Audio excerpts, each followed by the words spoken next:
Bom dia, hoje quinta-feira de adoração eucarística aqui em Cruzeiro, e vamos mais um dia do nosso aprofundamento bíblico, né?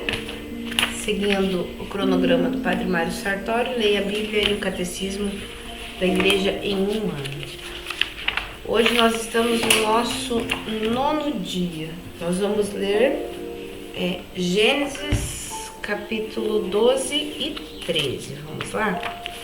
Pegue a sua Bíblia. Gênesis capítulo 12.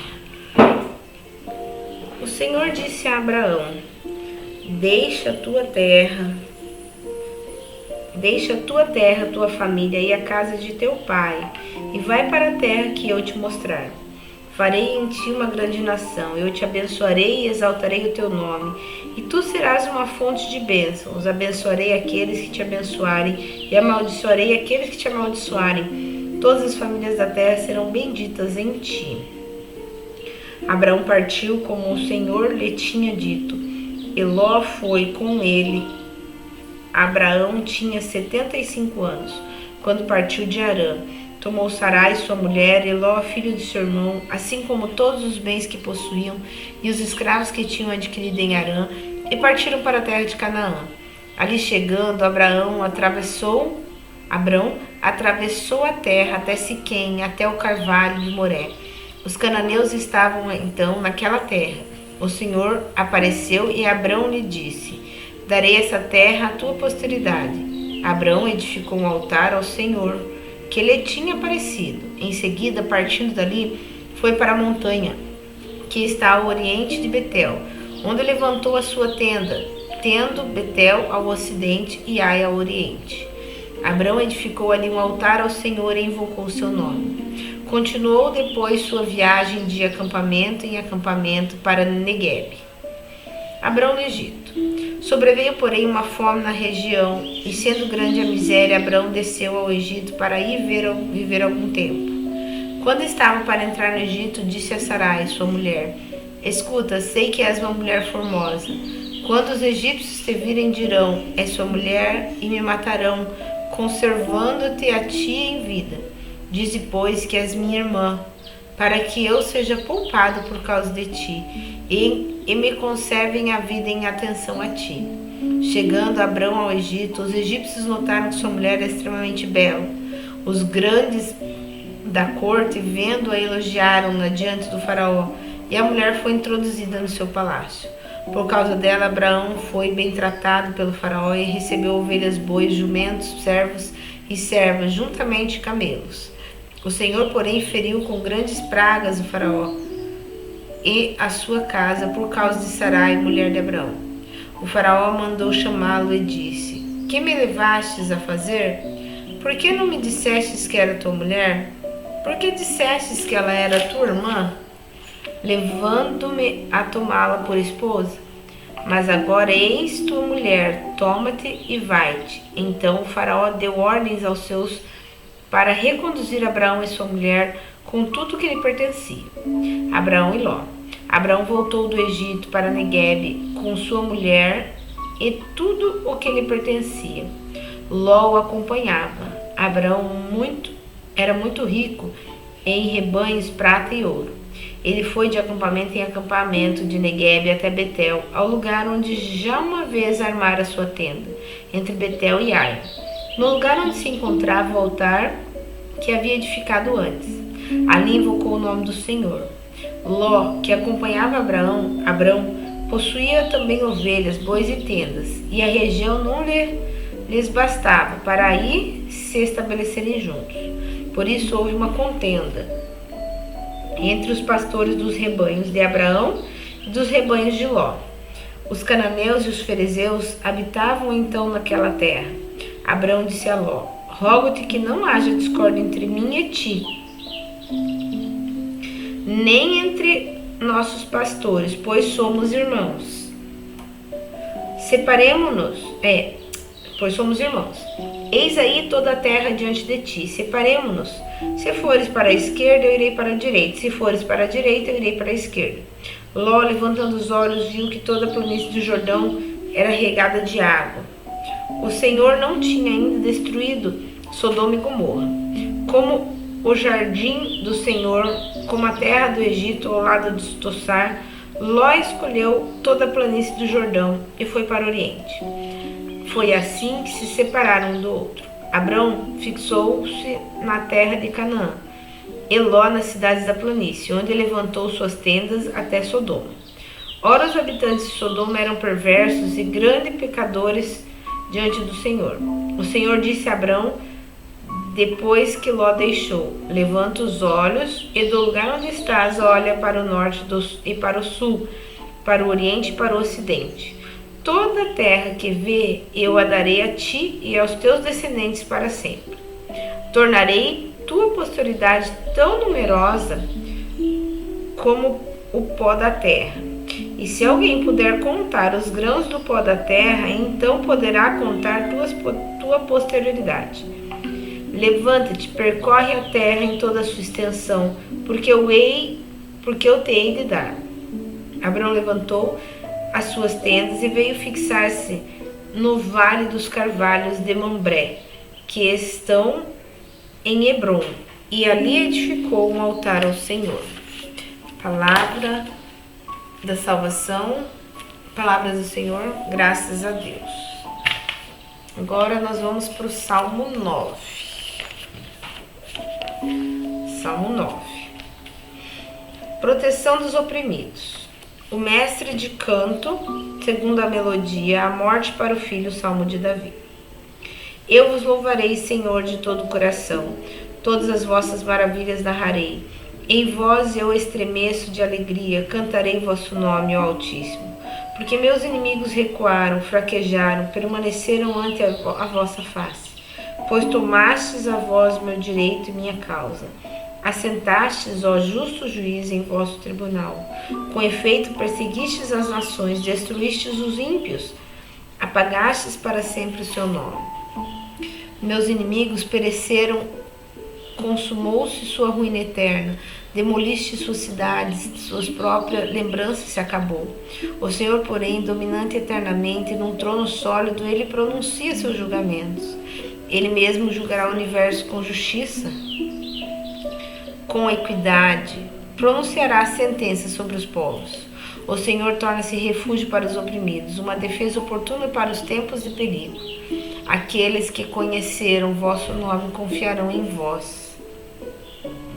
Porque, Senhor, jamais abandonais quem vos procura. Salmodiai ao Senhor que habita em Sião, proclamai seus altos feitos entre os povos. Porque vingador do sangue derramado, ele se lembra deles e não esqueceu o clamor dos infelizes. Tende piedade de mim, Senhor. Vede a miséria que me reduziram os inimigos. Arrancai-me das portas da morte. Para que nas portas da filha de Sião eu publique vossos louvores e me regozijei de vosso auxílio. Caíram as nações no fosso que cavaram. Prenderam seus pés nas armadilhas que armaram. O Senhor se manifestou e fez justiça, capturando os ímpios em suas próprias redes. Que os pecadores caiam na região dos mortos, todos esses povos que olvidaram a Deus. O pobre, porém, não ficará no eterno esquecimento, nem a esperança dos aflitos será frustrada para sempre. Levantai-vos, Senhor, não seja o homem quem tenha a última palavra, que diante de vós sejam julgadas as nações. Enchei-as de pavor, Senhor, para que saibam que não passam de simples homens. Palavras da salvação, graças a Deus. Agora, nós vamos lá em Mateus, capítulo 6. Nós fomos ontem até o 18, então hoje nós vamos do 19, né? Até finalizar. Deus, Evangelho de Jesus Cristo segundo Mateus. Deus, único tesouro. Não ajunteis para vós tesouros na terra, onde a ferrugem e as traças corroem, onde os ladrões furtam e roubam. Ajuntai para vós tesouros no céu, onde não os consomem nem as traças, nem a ferrugem, e os ladrões não furtam nem roubam. Porque onde está o teu tesouro, aí também está o teu coração. O olho é a luz do corpo. Se teu olho é são, todo o teu corpo será iluminado. Se teu olho estiver em mau estado, todo o teu corpo estará nas trevas. Se a luz que está em ti são trevas, quão espessas deverão ser as trevas? Ninguém pode servir a dois senhores, porque ou odiará um e amará o outro, ou se dedicará a um e desprezará o outro. Não podeis servir a Deus e à riqueza. Confiança em Deus. Portanto, eis que vos digo, não vos preocupeis por vossa vida, pelo que comereis, nem por vosso corpo, pelo que vestireis. A vida não é mais do que o alimento, e o corpo não é mais do que a vestes. Olhai as aves do céu, não semeiam nem ceifam, nem colhem nos celeiros, e vosso Pai Celeste as alimenta. Não valei vós muito mais do que elas? Qual de vós, por mais que se esforce, pode acrescentar um só côvado à duração de sua vida? E por que vos inquietais com as vestes? Considerai como crescem os lírios do campo. Não trabalham nem fiam. Entretanto, eu vos digo que o próprio Salomão, no auge de sua glória, não se vestiu como um deles. Se Deus veste assim a erva dos campos, que hoje cresce e amanhã será lançada ao fogo, quanto mais a vós, homens de pouca fé? Não vos aflijais, não digais: que comeremos? Que beberemos? Com que nos vestiremos? São os pagãos que se preocupam com tudo isso. Ora, vosso Pai Celeste sabe que necessitais de tudo isso. Buscai em primeiro lugar o reino de Deus e a sua justiça, e de todas essas coisas vos serão dadas em acréscimo. Não vos preocupeis, pois, com o dia de amanhã. O dia de amanhã terá a sua preocupação própria. A cada dia basta o seu cuidado. Palavras da salvação. Glória a vós, Senhor. Amém. Agora nós vamos pegar o catecismo. Catecismo da Igreja Católica, o item 54 ao 64. Vamos lá?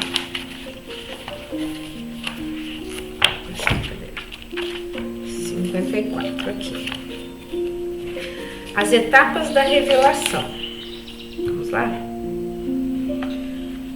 Desde a origem, Deus se dá a conhecer.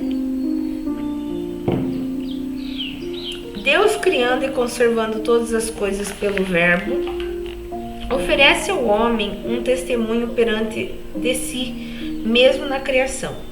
E, além disso, decidindo abrir o caminho da salvação sobrenatural, manifestou-se a si mesmo desde o princípio, aos nossos primeiros pais. Depois da sua queda, com a promessa de redenção, deu-lhes a esperança da salvação.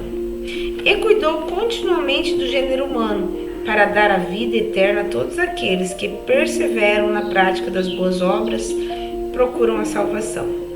No devido tempo, chamou Abraão para fazer dele pai de um grande povo que, depois dos patriarcas, ele instruiu por meio de Moisés e dos profetas, para que o reconhecessem como único Deus vivo e verdadeiro, Pai providente e juiz justo, e para que esperassem o Salvador prometido. Assim, preparou Deus, através dos tempos, o caminho ao Evangelho. Convidou-os a uma comunhão íntima consigo mesmo, revestindo-os de uma graça e de uma justiça resplandecente. Essa revelação não foi interrompida pelos pecados de nossos pais. Deus, com efeito, após a queda deles, com a promessa da redenção, os consolou com a esperança da salvação e velou permanentemente pelo gênero humano, a fim de dar a vida eterna a todos aqueles que, pela perseverança na prática do bem, procuram a salvação. Quando pela desobediência perderam vossa amizade, não os abandonastes ao poder da morte. Oferecestes muitas vezes aliança aos homens e às mulheres. Aliança com Noé. Desfeita a unidade do gênero humano pelo pecado, Deus procura antes de tudo salvar a humanidade, intervindo em cada uma de suas partes. A aliança com Noé depois do dilúvio exprime o princípio da economia divina para com as nações, isto é, para com os homens agrupados, segundo seu país, língua, família e nação. Esta ordem cósmica, social e religiosa da pluralidade das nações destina-se a limitar o orgulho de uma humanidade decaída que, unânime em sua perversidade, gostaria de construir por si mesma a sua unidade à maneira de Babel. Contudo, devido ao pecado, o politeísmo, assim como a idolatria da nação e de seu chefe, constitui uma contínua ameaça de perversão pagã para essa economia provisória. A aliança com Noé permanece em vigor durante todo o tempo das nações, até a proclamação universal do Evangelho. A Bíblia venera algumas grandes figuras das nações, tais como Abel, o justo, o rei sacerdote Melquisedeque, a figura de Cristo, ou os justos, Noé, Daniel e Jó. Assim, a Escritura exprime que grau elevado de santidade pode atingir os que vivem segundo a aliança de Noé, na expectativa de que Cristo congregue na unidade todos os filhos de Deus dispersos. Deus elege Abraão. Para congregar a humanidade dispersa, Deus elegeu Abrão, o chamado: sai da tua terra, do meio de teus parentes, da casa de teu pai, para fazer dele Abraão, isto é, o pai de uma multidão de nações. Em ti serão abençoadas todas as famílias da terra. O povo originado de Abraão será o depositário da promessa feita aos patriarcas, o povo escolhido, chamado a preparar um dia a unidade da igreja de todos os filhos de Deus. Este povo será a raiz sobre a qual serão enxertados os pagãos, tornando-os crentes. Os patriarcas e os profetas, bem como outras personalidades do Antigo Testamento, foram e serão sempre venerados como santos em todas as tradições litúrgicas da igreja. Deus forma o povo de Israel. Depois dos patriarcas, Deus formou Israel como seu povo, e salvando da escravidão do Egito, fez com ele a aliança do Sinai, e deu-lhe por intermédio de Moisés sua lei, para que o reconhecestes e servistes como único Deus, vivo e verdadeiro, Pai providente e juiz justo, e para que esperasse o Salvador prometido. Israel é o povo sacerdotal de Deus, aquele sobre o qual é invocado o nome do Senhor. É o povo daqueles aos quais Deus falou em primeiro lugar, o povo dos irmãos mais velhos, da fé de Abraão. Por meio dos profetas, Deus forma seu povo na esperança da salvação, na expectativa de uma aliança nova e eterna, destinada a todos os homens, e que será impressa nos corações. Os profetas anunciam uma redenção radical do povo de Deus, a purificação de todas as suas infidelidades, uma salvação que incluirá todas as nações. Serão sobretudo os pobres e os humildes do Senhor, os portadores dessa esperança. As mulheres santas como Sara, Rebeca, Raquel, Miriam, Débora, Ana, Judite e Esther mantiveram viva a esperança da salvação de Israel. Entre todas elas, a figura mais luminosa é Maria. Ficamos aqui com mais um dia de estudo, uma ótima quinta-feira, que Deus te abençoe, que Maria possa te cobrir com seu manto e apaziguar todas as suas preocupações. Amém. Em nome do Pai, do Filho e do Espírito Santo. Paz e bem.